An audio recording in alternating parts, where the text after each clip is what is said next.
So ayun mga ka-build, tapos na yung project natin. Nabubong, ayan na.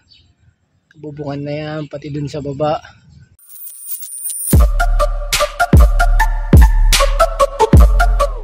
So ayan, what's up mga ka-build, good morning sa inyong lahat. Ngayon, ito na yung start ng project na naman natin. Ito yung sinasabi ko na standby lang na bahay ng bayaw ko. Tatrasisan na natin ngayon. Ito na yung angle bar. Saka nasa loob yung channel bar. At saka CPAR links. Yan. Ito na yung mga CPAR links niya. 19 pieces yan na CPAR links. Bali may tatlo dun sa taas, 22 lahat yan eh. Tapos channel bar na andun, D4 para dito sa lower portion. Tapos channel bar na D6 para doon sa taas. Kasi mas makapal yung lalagay natin sa taas para mas mabigat yung bubong. Kasi ano lang naman yung gagawin natin, parang slide type lang. So kailangan ano. Well sa iba, pag nakakatipid ang ginagawa nila, tubular. Pero ano to, since kailangan matibay, ito yung ilalagay natin. So antabayanan nyo yung kakalabasan yung bahay na yan.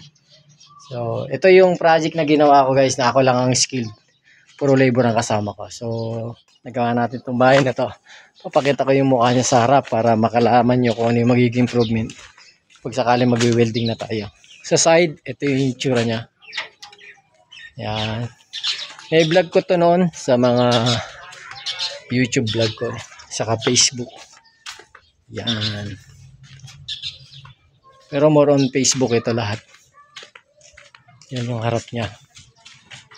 Yan. Yan yung harap niya. Yan yung tatrasisan natin sa taas. Kasi ito yung pinakamuka. Yan yung garahe na ginawa. So yan mga ka-build, umulan. So 4:30 pa lang tumigil na tayo. Yan yung nangyari. Para siyang lagari ng ano. Hindi kasi ang mangyayari dyan guys, ano yan, sukat na yan. Bali, kunin mo lang yung sukat niyan, gilid, gitna. Papatong na lang yung CPAR links sa mga angle bar na naka-welding na yan. Sa mga ka-build, bakbakan na tayo. Ito na yung pininturahan ko ng 2 days mag-isa ko. At ikakabit na natin. Naikabit ko na yung channel. Papansin nyo, wala na dyan. Sinampan na namin doon. So, speaking may import tayo. Parehong NC2 graduate to. Yan, yung dalawang bata natin. Ito, si Sergote, Marlon Sergote, NC2 holder yan. Kaklase ko sa NC2. Ito, si Omar. Alam, nakikita nyo na sa vlog ko, labor ko yan, pero NC1 holder naman yan. Graduate ng NC1. So, parehong mga graduate ng welding yan. Tapos, ngayon, akyat tayo dito sa taas. Isampa na namin yung 3 channel bar. Bali, full weld brace. Tapos, sampan na ng CPAR links tayo. Ito muna unahin namin yung baba. Ayan.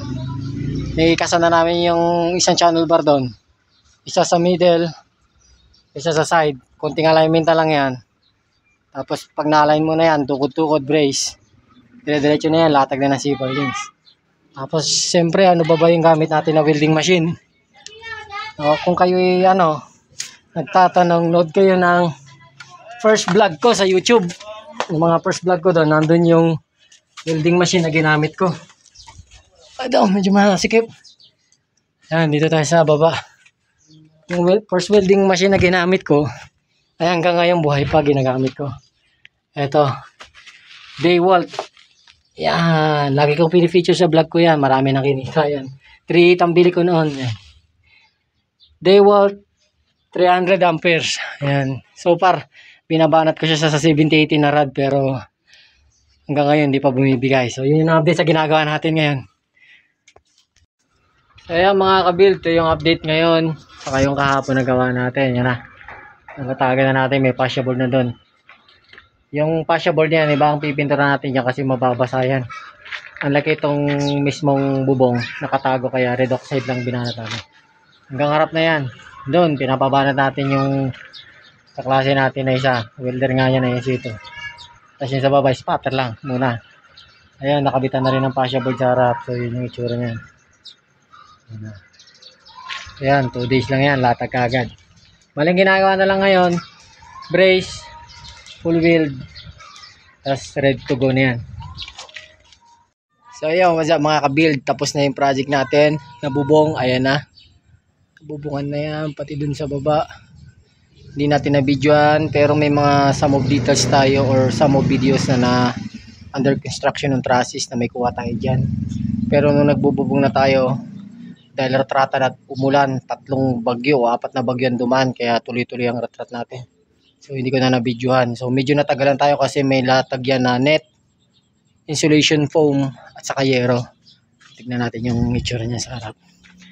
Bali ngayon pupunta tayo sa another project natin sa Tambak Sliding Gate. Ito itsura niya sa harap. Sliding gate na yung project natin na susunod.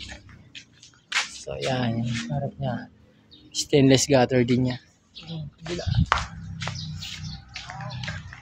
Ito yung harap na isa. Stainless gutter din. Yan, dalawa lang kasi kami bumira ni Marlon Sergote. Yan, shout out kay Marlon Sergote. Yan yung project na ginawa natin. Bubungan, trusses. From trusses may kasama kaming isa si Omar. Pero upon finishing na, dalawa na lang talaga kami. Mag-akyat ng bubong. Medyo matikas din ng ano nun eh. Yan. Dalawa lang kami, nag-akyat ng bubong dito. Hinihila namin dito banda. Pero yung iba doon, pinadaan namin doon noon. Hinihila din namin doon sa harap. Pero ito hinihila namin yan. So dalawa lang kami.